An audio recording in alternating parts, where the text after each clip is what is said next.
Vamos a ver en este video lo que son flujos de materia y energía. Como ustedes ya saben, todos los seres vivos necesitamos de energía para poder cumplir todas nuestras funciones y procesos vitales. La fuente fundamental para todos estos procesos va a ser el sol. ¿Qué tipo de procesos pueden ser? La fotosíntesis, que lo realizan las plantas, de las cuales dependemos para obtener compuestos orgánicos que nos dan energía, así como para también obtener oxígeno. Entonces es la fotosíntesis, la respiración y el metabolismo. Estos son unos ejemplos de algunos de los procesos vitales. Entre todos los organismos existen relaciones de alimentación que se llaman cadenas tróficas. De aquí es de donde surge la función que va a tener cada organismo o el papel que va a desempeñar dentro de lo que es una cadena trófica. Como podemos ver aquí, un conejo, para que pueda sobrevivir, necesita de las plantas y las plantas de la energía del sol, nutrientes en el suelo y agua. Entonces es una cadena en la cual la energía se va transformando y de la cual los organismos dependemos. Entonces el sol permite a las plantas realizar fotosíntesis y crear su propio alimento, y las plantas a su vez nos dan alimento a los demás organismos, como este herbívoro. Consume compuestos orgánicos para que pueda sobrevivir. Cuando muere, si no se lo comió un consumidor secundario, que sería un carnívoro, entonces los descomponedores, que son bacterias, mohos, levaduras, lo van a desintegrar y va a regresar al suelo como materia orgánica que va a ser desintegrada e incorporada para poder ser asimilada de nuevo por los organismos, en este caso las plantas. Podemos ver aquí, de igual forma, los animales dependen de otros. Algunos animales dependen de las plantas. Los niveles tróficos van a ser esas posiciones en las cadenas respecto a la función que desempeñan en la misma. Entonces, según su función, podemos ver aquí a las plantas, que es en donde comenzaría el flujo de energía, ya que ellas, a partir del sol, producen compuestos orgánicos. Ellas entran dentro de la categoría de autótrofos, porque producen su propio alimento. Los heterótrofos serán todos los organismos que van a depender de los autótrofos o las plantas, comenzando por los herbívoros, que se alimentan de las plantas solamente. Luego podríamos ver los omnívoros, que se alimentan de plantas y animales. Los depredadores primarios o carnívoros, que se alimentan de herbívoros u otros animales, que también pueden ser carnívoros. Y los depredadores secundarios, que serían los carroñeros, y estos se alimentan de cadáveres de otros animales. Posteriormente tenemos a los descomponedores, que son los que desintegran los organismos que quedaron muertos, y de los cuales no hay otro organismo que se alimente de ellos. Entonces vamos a ver los descomponedores, productores, consumidor primario los herbívoros, consumidor secundario carnívoros y consumidor terciario, carnívoros que se alimentan de los consumidores secundarios, que serían depredadores.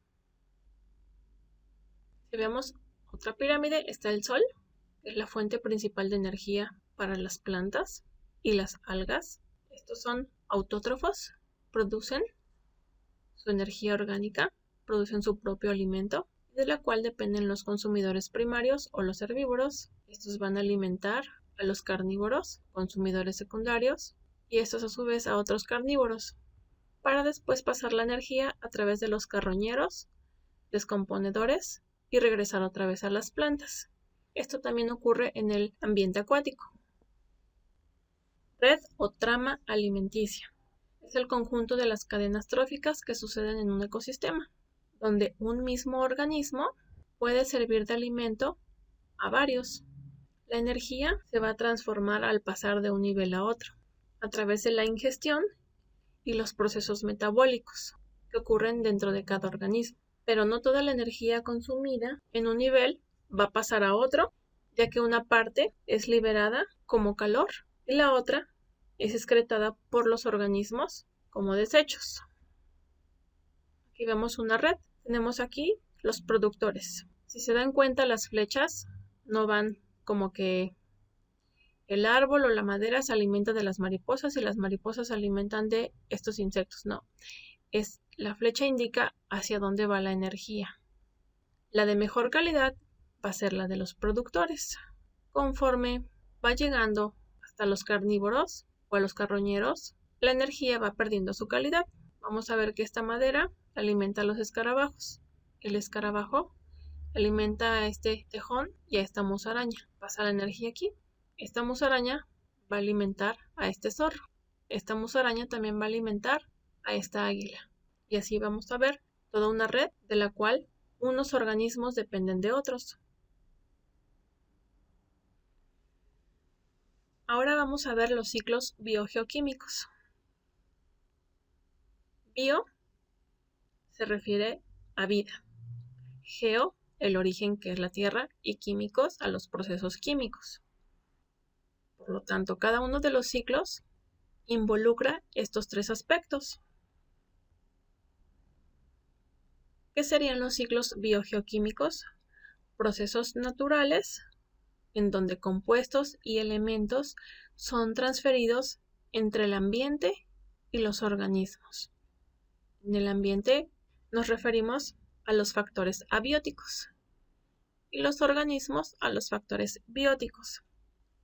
Cuando veamos una imagen así, vamos a identificar principalmente 5 cosas. 1. La atmósfera o la capa de gas que nos rodea. 2. El suelo o la litosfera. 3. Los cuerpos de agua, la hidrosfera. 4. Plantas. Y 5. Demás organismos. Las plantas también son organismos vivos, pero aquí los quiero diferenciar porque su papel dentro de los ciclos biogeoquímicos es muy importante, pero muy diferenciado de los demás organismos. Entonces, al realizar fotosíntesis, tienen una función muy importante y diferente en relación a los demás organismos. Para entender una vez más los ciclos biogeoquímicos, necesitamos identificar 5 aspectos: atmósfera, suelo, agua, plantas y organismos o demás organismos. Vamos a empezar con el ciclo del agua. El 97% del agua se encuentra en los océanos. De ahí el 1% es agua dulce y el resto se encuentra en forma de hielo o en el subsuelo. Entonces, el ciclo del agua va a implicar la transición de los diferentes estados físicos del agua, es decir, sólido, líquido y gaseoso. Comenzamos con el sol. El sol calienta el agua en los cuerpos de agua, ya sea en el océano o en los lagos o ríos, y lo va a evaporar. Ya que se evapora y se va a la atmósfera, se condensa formando nubes que después van a ser movidas por el viento y después ocurre la precipitación, ya sea en forma de lluvia, nieve o granizo, dependiendo de las condiciones climatológicas o la temperatura en ese momento. Después de que llueve, el agua fluye por toda la superficie, como se ve aquí, el escurrimiento, ya sea por los ríos o por alguna otra superficie para llegar justamente a los ríos. Luego puede rellenar cuerpos de agua, puede ser un lago, arroyos, y a veces se filtra. Puede que no llegue siempre en los escurrimientos grandes como sería el río, sino que se infiltre para llegar al manto freático, en el cual también hay un flujo subterráneo. A veces, dependiendo de la temperatura, puede ocurrir lo que es la sublimación, es decir, que cuando está en forma de hielo o nieve, que es el estado sólido, pase directamente al estado gaseoso, es decir, que se evapore. El agua también es obtenida por los organismos. En este caso puede ser la población humana o cualquier población de animales. Las plantas necesitan agua también para sobrevivir. Por lo tanto, todos los organismos vivos, todos los factores bióticos, necesitamos del agua y a su vez la temperatura o el calor hace que haya transpiración. También nosotros liberamos agua a través de nuestros poros cuando sudamos y los animales también. Las plantas, cuando abren sus poros, que se llaman estomas, también liberan agua a través de la evapotranspiración. Vamos a ver el ciclo del oxígeno. Primero vamos a ver qué partes van a intervenir en el ciclo, es decir, la atmósfera, el suelo, el agua, las plantas y los organismos. Recordando aquí que hago la diferencia porque, aunque las plantas son organismos, me refiero a los autótrofos y heterótrofos, ¿ok? Vamos a ver que una gran parte del oxígeno proviene del vapor de agua que está suspendido aquí en las nubes. Como ya sabemos, la fórmula de la molécula del agua es H2O, es decir, hidrógeno y oxígeno. Entonces ocurre una disociación, se separa el oxígeno del hidrógeno y queda el oxígeno, gracias a la luz ultravioleta del sol. Por otro lado, tenemos la fotosíntesis de todas las plantas, las cuales liberan oxígeno que proviene del dióxido de carbono que absorben, aunque hay que considerar la fotosíntesis que realizan las microalgas que se encuentran en el agua. También liberan oxígeno y capturan el dióxido de carbono que se produce por las actividades del ser humano o de los demás animales en lo que es la respiración. Ya para resumir, tenemos la fuente, que es las moléculas de agua y el dióxido de carbono, y es un intercambio entre las plantas que nos dan oxígeno o las algas que se encuentran en los cuerpos de agua que nos dan oxígeno y capturan el dióxido de carbono que nosotros producimos. Y el oxígeno de igual forma va a ser un elemento fundamental para la respiración aeróbica, es decir, la que realizamos nosotros los seres humanos y la mayoría de los animales. El ciclo de carbono es algo parecido. Aquí también interviene lo que es el dióxido de carbono. El carbono es muy importante porque es uno de los principales constituyentes de la materia viva. Es la base molecular de la estructura orgánica de los seres vivos. Es decir, en los glúcidos, en los lípidos, en las proteínas y en los ácidos nucleicos. En cada una de las biomoléculas que posee nuestro cuerpo se encuentra el carbono. El carbono se encuentra aquí en la atmósfera como dióxido de carbono. También se encuentra disuelto en los océanos, está en las rocas, en los combustibles fósiles y en el manto y corteza terrestre. ¿Cuál es la aportación de carbono de manera natural? Por la actividad volcánica o por los incendios que se dan de forma natural. Artificialmente sería las fábricas, que son emisiones por la combustión de carbón, petróleo y gas natural. Pero los organismos, tanto acuáticos como terrestres, producimos dióxido de carbono a partir de la respiración celular. También los organismos que son descomponedores o que desintegran las moléculas orgánicas de los organismos, ellos también producen dióxido de carbono. ¿Quiénes van a capturar ese dióxido de carbono? Las plantas o las microalgas que se encuentran en los cuerpos de agua.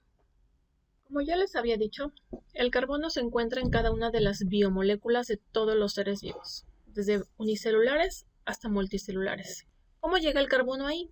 El carbono llega a las plantas a través de el que se encuentra en la atmósfera. ¿Cómo llega a los demás organismos que somos heterótrofos?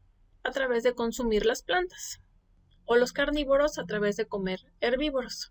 Ese dióxido de carbono que también liberan los demás organismos que respiran porque también se alimentan, regresa a la atmósfera. De la atmósfera es tomado una vez más en la fotosíntesis por plantas y algas. ¿Cuáles son las fuentes? Las fábricas, los organismos que respiramos, o los incendios, la descomposición de organismos, que puede ser terrestres o puede ser acuáticos, liberan dióxido de carbono. Esa es la forma en que se libera la atmósfera. ¿Cómo regresa a los organismos? A través de las plantas. Primero pasa por las plantas, por la fotosíntesis, y luego llega a los organismos, que somos heterótrofos. De aquí se vuelve a liberar otra vez a la atmósfera, y en la atmósfera son capturados por las algas, las demás plantas, y vuelve otra vez el ciclo.